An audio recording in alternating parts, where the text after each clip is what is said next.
So you're basically saying there won't be a middle class, and if there isn't going to be one, you may as well be on the rich end. That's correct. Of society. That's correct.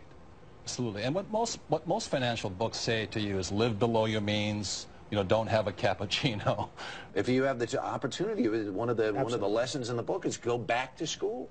Yes, but also I learned finance on the streets where he learned it at Wharton. Right. So it's still possible to learn. Is it always about being rich or doing something in this world that doesn't just bring us money, but doing something to give back or making an impact somehow, whether it's a building project or a corporation or something of that sort? Well, hopefully, but that's why we wrote this book together. We don't really need the money, but we are concerned about the economics of our country. Explain for us, Robert, how there is no middle class anymore. What do you mean by that, and what quantifies and qualifies somebody as being in the middle class? Well, there's many reasons for that, but the middle class is not getting ahead. The rich are increasing, but the tax laws are written against the middle class.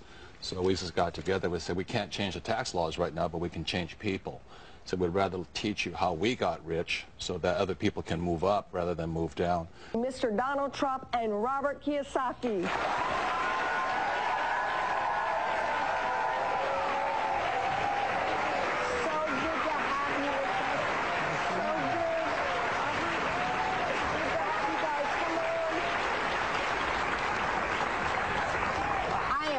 That you're with me. So somebody just starting out, this whole craze about using your own realtor, going to Staples and finding these kits online and somehow saving yourself some money, you could lose money in the end? Well, you could, but if you did that, I would still recommend you get a real estate attorney to check over the transaction. You could probably save a few dollars that way. But it is a legal transaction, and you got to be very careful, because if it's your primary residence, you don't want to be evicted in the middle of the night. We're back. Donald Trump and Robert Kiyosaki define rich. Well, look, rich is a state of mind more than anything else. If you feel you're rich, and if you're happy, and if you have a wonderful family, you're rich. And this doesn't just have to do with money. Define it financially. Forbes defines it as $1 million a year in passive income, whether you work or not. That's a specific definition of it.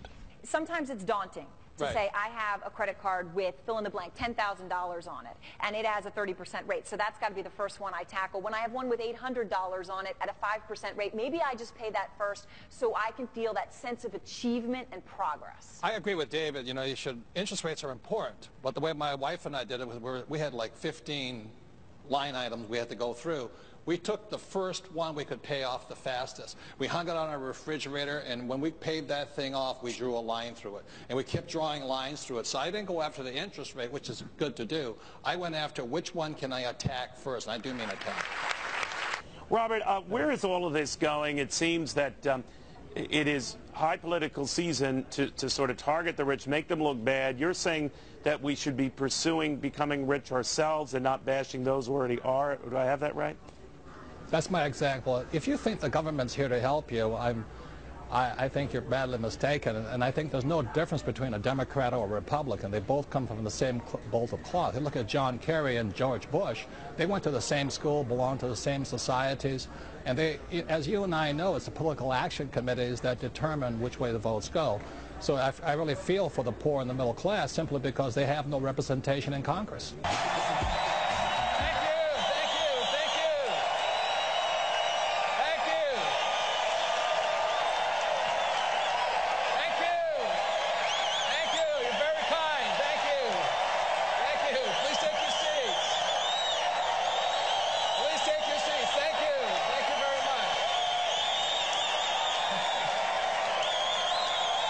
In the world of business, it's another thing my rich dad pointed out to me. In the world of business, there are 4 types of people.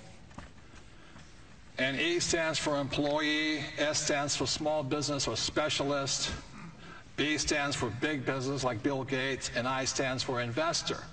Our school systems do a pretty good job of educating us for here. So my poor dad always said to me, son, you go to school so you can get a job. So that's an employee's mentality. Good benefits, you know, 401k, retirement plan, blah, blah, blah. My mother, on the other hand, and I used to argue with my dad, I don't really want a job. And my mother would say, you know, don't argue with your dad. You know, I said, I don't want a job. I want to be independent. She says, why? I said, Mom, I want to be rich.